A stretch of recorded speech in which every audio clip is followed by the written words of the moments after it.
Welcome to our channel. Vijay గారు రాజకీయాల్లోకి వచ్చిన తర్వాత ఆయనకి ఎదురవుతున్న చిక్కులైతే చాలా ఘోరంగా కనిపిస్తూ ఉన్నాయి. పర్సనల్గా కూడా అటాక్ చేసే స్థాయికి వచ్చేసాయి. అయితే ప్రస్తుతం ఆయనకి ముందున్న ఆన్సర్ ఏమైనా ఉందా అంటే పవన్ కళ్యాణ్ గారు ఎంట్రీయే అన్న మాటలు కూడా వినిపిస్తున్నాయి.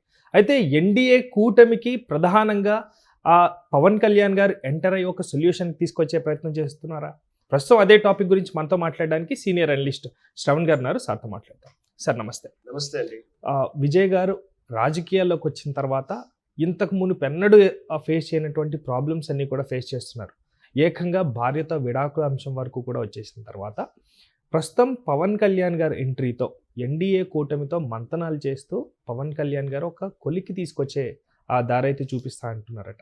ప్రస్తుతం ఆ వార్త అయితే వైరల్గా మారుతుంది. దాని గురించి మీ దగ్గర ఉన్న సమాచారం అంటే సోషల్ మీడియా, మెయిన్ స్ట్రీమ్ మీడియాలో కూడా ఒక బ్రేకింగ్ న్యూస్ ఏంటంటే తమిళ రాజకీయాలలో పవన్ కళ్యాణ్ చక్ర తిప్పబోతున్నాడా అనే అంశంతో కూడినటువంటి టాపిక్ అయితే చర్చ జరుగుతుంది. అంటే ఏంటంటే తమిళ రాజకీయాల్లో టీవీకే పార్టీ పెట్టినటువంటి విజయ్కి మీరు అన్నట్టు చాలా ప్రతిబంధకాలు ఎదురవుతూ వస్తున్నాయి.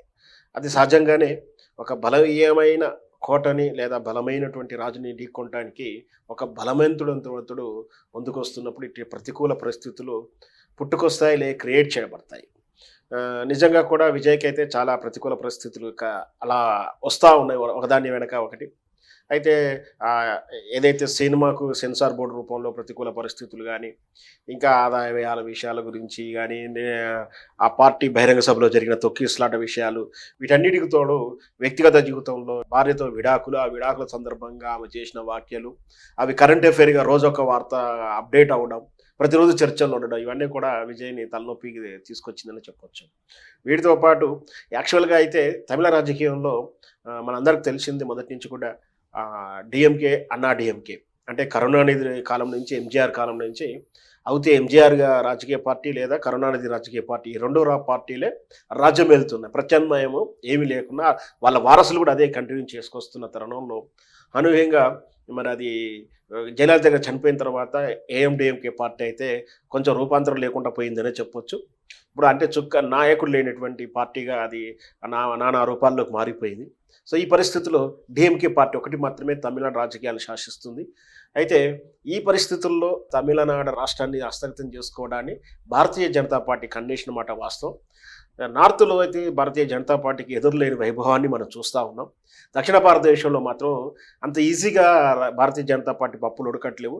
ఏమైనా సరే ఇంతో అంత ఉంది అంటే కర్ణాటకలో ఉన్నా కూడా అది కూడా ప్రత్యామ్నాయం మళ్ళీ కాంగ్రెస్ రావడం, మళ్ళీ ఎప్పుడో బీజేపీ పడిపోవడాలు ఇట్లా అవుతుంది. కానీ తెలంగాణలో ఛాయిస్ లేదు, ఆంధ్రప్రదేశ్లో ఛాయిస్ లేదు, కర్ణాటకలో ఎట్లాగూ లేదు, కేరళలో ఎట్లాగూ ఛాయిస్ తక్కువగా ఉంది. ఇంకా ఉన్నదల్లా తమిళనాడు రాష్ట్రాన్ని అక్కడ దాన్ని కాన్సన్ట్రేట్ చేసుకొని అన్నమలై ఒక పవర్ఫుల్ నాయకుడిని ముందు ప్రజెంట్ చేసేసి అక్కడ హైందవ సిద్ధాంతాలు, సనాతన ధర్మాల పేరు మీద ఎంతో అంత సస్టైన్ అవ్వడానికి ప్రయత్నం చేస్తూనే డిఎంకే పార్టీకి రేపు వచ్చే ప్రత్యామ్నాయం భారతీయ జనతా పార్టీ ముఖ్యమంత్రి అవుతాలని ఆశిస్తున్న తరుణంలో అనూహ్యంగా విజయ్ ఒక ప్రపంచంలో నెట్టుక రావడం, దాంతో ఇప్పుడు రాబోయేటువంటి ఎన్నికల్లో విజయ్ శకం అంటే విజయ్ గెలుస్తాడన్న రేంజ్లో కూడా ఉంది.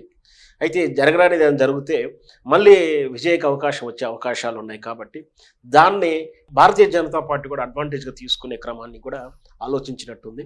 మరి తెర వెనక ఎవరు రాజకీయం నడుపుతున్నారో తెలియదు, కానీ ఎన్డీఏ కూటమిలో టీవీకేని కూడా భాగస్వామ్యం చేసి రేపు రాబోయేటువంటి అసెంబ్లీ ఎన్నికల్లో ఎన్డీఏ కూటమిగా టీవీకేని ప్రజెంట్ చేస్తూ అక్కడ ఎన్నికల్లో పాల్గొనేలా సంప్రదింపులు జరపడానికి తెర మీదకి పవన్ కళ్యాణ్ గారిని తీసుకొచ్చినట్టుగా అర్థమవుతా ఉంది. ఎందుకు పవన్ కళ్యాణ్ గారు అంటే పవన్ కళ్యాణ్ గారికిను విజయ్ గారికి మంచి సారూప్యత ఉంది, స్నేహబంధం ఉంది. సారూప్యత ఏంటంటే ఇక్కడ మనకైతే పవర్ స్టార్గా ఎలా పిలువబడతారో విజయ్ గారు కూడా అక్కడ కూడా పవర్ స్టారే ఉంటుంది. ఇంకొకటి ఏంటి అంటే ఇక్కడ ఏదైతే యూత్ అట్రాక్షన్ ఎట్లా ఉందో తమిళనాడు కూడా విజయ్ కూడా అక్కడ తమిళనాడులో ఒక రకంగా చెప్పాలంటే మన తెలుగు పవన్ కళ్యాణ్గా ఫీల్ అవ్వచ్చు అతను.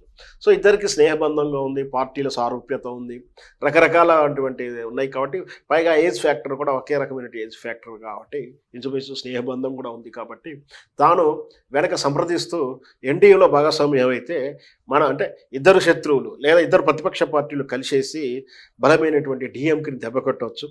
మన ఇద్దరం అంటే ఓట్ షేరింగ్లో బీజేపీ కానీ ఇక్కడ టీవీకే పార్టీ కానీ ఓట్ షేరింగ్లో డివిజన్ వచ్చేస్తే మళ్ళీ డిఎంకే గెలిచే ప్రమాదం కూడా ఉంటుందని ఒక అనాలిసిస్ని ప్రజెంట్ చేస్తూ ఆ, పవన్ కళ్యాణ్ గారు సంప్రదింపులు చెప్తున్నారు అని చెప్పి ఒక వార్త అయితే వింటున్నాం. నిజంగా ఈ ఈక్వేషన్ ప్రకారం చూస్తే ఇద్దరు కూడా ఓట్ బ్యాంకు ఉన్న వాళ్ళే కాబట్టి ఈ ఓటు బ్యాంకులు బలంగా విభజన జరుగుతాయి. అంటే భారతీయ జనతా పార్టీ గత 2 టర్మ్స్ నుంచి కూడా, అంటే 10 ఏళ్ల నుంచి కూడా తమిళ రాజకీయాల్లో బలమైనటువంటి ఓటు బ్యాంకును సాధించుకుంటూ రూట్లోకి వెళ్ళిపోయింది, గ్రామీణ స్థాయికి వెళ్ళింది. దానికి వాళ్ళు తీసుకునే ఎజెండా అందరికీ తెలిసిందే, హిందుత్వ ఎజెండా ముందుకు తీసుకొచ్చుకుంటారు. సమయం సందర్భాన్ని బట్టి దేవాలయాల్లో కానీ ఎక్కడ కానీ ఆ మసీదుల రూపంలో వచ్చినటువంటి ఈ ఆక్యుపేషన్ని ఏదో ఒక రకంగా పోలరైజ్ చేసుకుంటూ భారతీయ జనతా పార్టీ అయితే అన్నామలయ్యకి ఒక లీడర్ ముందు పెట్టేసుకుని ముందుకెళ్ళింది.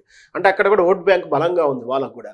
అట్ ద సేమ్ టైం ఇక్కడ మరి విజయ్ గారు కూడా ఓట్ బ్యాంకు సమానంగా పంచుకుంటే మళ్ళీ ఇక్కడ డిఎంకే గెలిచే ప్రమాదాలు కూడా ఉన్నాయి. కాబట్టి ఈ అనాలసిస్ నుంచి మన ఎన్డీఏ కూటమిలో భాగస్వామ్యం అయితే బహుశా ముఖ్యమంత్రి పదవి ఎవరికి అనేది చర్చలు కూడా జరుగుతుండొచ్చు. జరగంది ఆ లోపాయి గారు ఒప్పందాలు ఉంటే బయటికి మాత్రం చెప్పకుండా. సో బహుశా అలా ఒకవేళ జరిగిన ఎన్డీఏ కూటమి తరపున మరి టీవీకి పార్టీ తరపున విజయ్నే సీఎం చేస్తాము రాబోయే ఎన్నికల్లో గెలిస్తే అనేటువంటి కండిషన్స్ ఉంటే ఖచ్చితంగా ఎన్డీఏలోకి వెళ్ళిపోతాడు టీవీకే విజయ్ గారు. ఒకవేళ ఆ భరోసా ఇవ్వనప్పుడు మాత్రం కొంచెం వెనకడుగు వేస్తాడేమో అని నా అంచనా ఉంది. మనం వేచి చూద్దాం. చర్చలే జరుగుతున్నాయి, అంటే నెగోషియేషన్ అడగడం తప్పేం లేదు, అడగని అమ్మేనే పెట్టదంటారు. కాబట్టి రాజకీయాల్లో ముఖ్యంగా ఈ శాశ్వత శత్రువులు మిత్రులు ఉండరు. ఎవరిని అడిగినా అడిగి తప్పేం లేదు. కాబట్టి ఖచ్చితంగా అడిగి ఉండవచ్చు, చర్చలు జరుగుతుండవచ్చు.